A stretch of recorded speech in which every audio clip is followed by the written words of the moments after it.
Hello learners, ইতিহাস শিক্ষা চ্যানেলে আপনাদেরকে স্বাগত।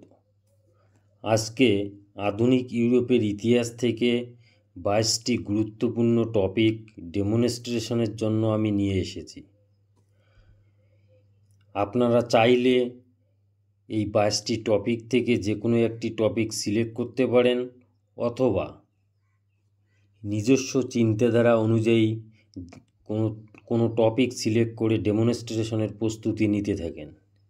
এর আগে আমি প্রাচীন ভারতের ইতিহাস, মধ্যযুগের ভারতের ইতিহাস এবং আধুনিক ভারতের ইতিহাস থেকে কয়েকটি করে গুরুত্বপূর্ণ টপিক ইউটিউবে আপলোড করেছি। যারা এখনও ভিডিওগুলি দেখেননি, অবশ্যই প্লেলিস্টে গিয়ে ভিডিওগুলি দেখতে পারেন। আধুনিক ইউরোপের ইতিহাস, এখান থেকে অনেক টপিক হতে পারে, তবে আমি চেষ্টা করছি গুরুত্বপূর্ণ টপিকগুলি আলোচনা করার। প্রথম যে টপিকটি হচ্ছে ফরাসি বিপ্লবে দার্শনিকদের ভূমিকা। খুবই একটি গুরুত্বপূর্ণ টপিক। এখানে মনে রাখতে হবে যে আমাদের 3জন গুরুত্বপূর্ণ দার্শনিকের ভূমিকাকে উল্লেখ করতে হবে: মন্তেস্কু, ভলতেয়ার ও রুশো। এর পরবর্তী টপিক হচ্ছে ফরাসি সংবিধান সভা। এটাও একটি খুবই গুরুত্বপূর্ণ টপিক। এর পরবর্তীতে রয়েছে সন্ত্রাসের রাজত্ব। রোবোস্পিয়ার, হিবার্ট, দাতো প্রভৃতি নেতৃবৃন্দের নেতৃত্বে ফরাসি বিপ্লবের পরবর্তীকালে ফ্রান্সে যে সন্ত্রাসের রাজত্ব চলেছিল তাকে আমরা শ্বেত সন্ত্রাস বলে থাকি। এই সন্ত্রাসের রাজত্ব টপিকটি একটি খুবই গুরুত্বপূর্ণ টপিক। এটা নিয়ে আপনারা ভাবনা চিন্তা করতে পারেন। এর পরবর্তীতে যেটি রয়েছে তা হলো নেপোলিয়নের শাসন সংস্কার। খুবই গুরুত্বপূর্ণ টপিক। কনসুলেটের শাসন থেকে শুরু করে নেপোলিয়নের সম্রাট হওয়ার পরবর্তীকাল অবধি যে সমস্ত শাসন সংস্কার তিনি গ্রহণ করেছিলেন সেগুলি উল্লেখ করতে হবে। এর পরবর্তীতে রয়েছে মহাদেশীয় অবরোধ প্রথা। নেপোলিয়ন ইংল্যান্ডকে কোণঠাসা করার জন্য যে মহাদেশীয় অবরোধ প্রথা গ্রহণ করেছিলেন সেটা একটি খুবই গুরুত্বপূর্ণ টপিক। এর পরবর্তীকালে রয়েছে ভিয়েনা সম্মেলন। প্রথম ফরাসি বিপ্লবের পরবর্তীকালে 1815 খ্রিস্টাব্দের ভিয়েনা সম্মেলন খুবই একটি গুরুত্বপূর্ণ টপিক। এই টপিকটি নিয়ে আপনারা ভাবনা চিন্তা করতে পারেন। এই টপিক আলোচনা করতে গেলে ভিয়েনা সম্মেলনে গৃহীত নীতিসমূহ আপনাদেরকে উল্লেখ করতে হবে। এর পরবর্তীতে রয়েছে মেটার্নিক ব্যবস্থা। 1815 থেকে 1848 খ্রিস্টাব্দ পর্যন্ত মেটার্নিকের নেতৃত্বে যে শাসন ব্যবস্থা কায়েম ছিল তাকেই আমরা মেটার্নিক ব্যবস্থা বলে থাকি। এই মেটার্নিক ব্যবস্থা এটিও একটি খুবই গুরুত্বপূর্ণ টপিক। এর পরবর্তীতে রয়েছে জুলাই বিপ্লব ও ফেব্রুয়ারি বিপ্লব। 1830 খ্রিস্টাব্দের জুলাই বিপ্লব এবং 1848 খ্রিস্টাব্দের ফেব্রুয়ারি বিপ্লব দুটোই খুবই গুরুত্বপূর্ণ টপিক।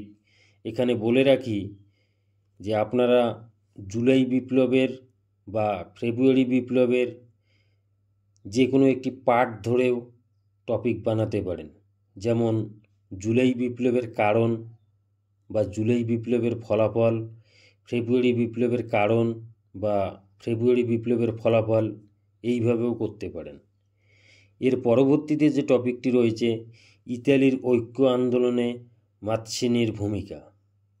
আপনারা জানেন যে ইতালির ঐক্য আন্দোলনের ক্ষেত্রে 3জন ব্যক্তির ভূমিকা খুবই গুরুত্বপূর্ণ ছিল: মাৎসিনি, জোসেফ গ্যারিবল্ডি এবং কাউন্ট ক্যাভুর। আপনারা এই 3জনের মধ্যে যে কোনো একজন ব্যক্তিকে নিয়ে টপিক বানাতে পারেন, সেটি খুবই গুরুত্বপূর্ণ টপিক হবে। এর পরবর্তীতে রয়েছে, এখানে আমি বলেই দিলাম 11 নম্বরে রয়েছে গ্যারিবল্ডির ভূমিকা ইতালির ঐক্য আন্দোলনে, 12 নম্বরে ইতালির ঐক্য আন্দোলনে কাউন্ট ক্যাবুরের ভূমিকা। এর পরবর্তীতে রয়েছে জার্মানির ঐক্য আন্দোলনে বিসমার্কের ভূমিকা, খুবই গুরুত্বপূর্ণ টপিক। জার্মানির ঐক্যীকরণের ক্ষেত্রে বিসমার্কের ভূমিকা, এটা নিয়ে আপনারা ভাবতে পারেন। এর পরবর্তীকালে রয়েছে পূর্বাঞ্চল সমস্যা বা বলকান সমস্যা, খুবই একটি ইন্টারেস্টিং টপিক, আপনারা এটা দেখতে পারেন। এর পরবর্তীতে আমি যে টপিকটি রেখেছি তা হলো প্রথম বিশ্বযুদ্ধের কারণসমূহ। এখানে বলে রাখি, প্রথম বিশ্বযুদ্ধ থেকে বিভিন্ন ধরনের টপিক বানানো যেতে পারে। প্রথম বিশ্বযুদ্ধের কারণ, প্রথম বিশ্বযুদ্ধের ফলাফল। এর পরবর্তীতে রয়েছে ভার্সাই সন্ধি। প্রথম বিশ্বযুদ্ধের পরবর্তীকালে প্যারিস শান্তি সম্মেলনে যে সমস্ত সন্ধি গৃহীত হয়েছিল তার মধ্যে অন্যতম হল ভার্সাই সন্ধি। এটি হয়েছিল জার্মানির সঙ্গে, খুবই একটি গুরুত্বপূর্ণ টপিক, আপনারা এটা নিয়ে ভাবতে পারেন। এর পরবর্তীতে যে টপিকটি আমি রেখেছি তা হলো বলশেভিক বিপ্লব, 1917 খ্রিস্টাব্দে রাশিয়ার বলশেভিক বিপ্লব, খুবই একটি গুরুত্বপূর্ণ টপিক।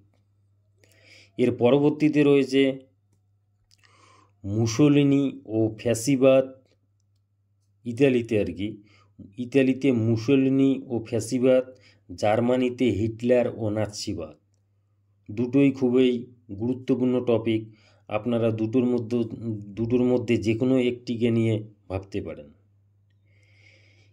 এরপরে রয়েছে জাতিসংঘ। প্রথম বিশ্বযুদ্ধের পরবর্তীকালে আন্তর্জাতিক শান্তি ও নিরাপত্তার জন্য জাতিসংঘ গঠিত হয়েছিল।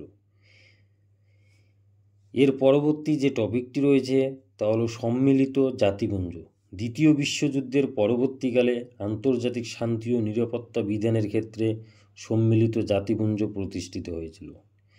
এবং সর্বশেষ আমি যে টপিকটি রেখেছি তা হলো ইয়াল্টা সম্মেলন, 1945 খ্রিস্টাব্দে এই ইয়াল্টা সম্মেলন হয়েছিল। এই টপিকটি নিয়েও আপনারা ভাবতে পারেন। এখানে বলে রাখি যে যারা নবম ও দশম শ্রেণীর জন্য প্রিপারেশান নিচ্ছেন তাদের কিন্তু প্রথম বিশ্বযুদ্ধ অবধি সিলেবাস রয়েছে, এবং এর পরবর্তীকালের যে সমস্ত টপিক রয়েছে, যেমন মুসোলিনি ও ফ্যাসিবাদ, হিটলার ও নাৎসিবাদ, সম্মিলিত জাতিপুঞ্জ, ইয়াল্টা সম্মেলন, এই টপিকগুলি মূলত একাদশ ও দ্বাদশ শ্রেণীর জন্য। তো আপনারা চাইলে এখান থেকে যে কোনো একটি টপিক, মিনিমাম যে কোনো একটি টপিক সিলেক্ট করে প্রিপারেশান নিতে পারেন। আজকে এই পর্যন্ত। ভিডিওটি ভালো লাগলে অবশ্যই লাইক ও শেয়ার করবেন, এবং চ্যানেলে নতুন হয়ে থাকলে অবশ্যই সাবস্ক্রাইব করবেন। ধন্যবাদ।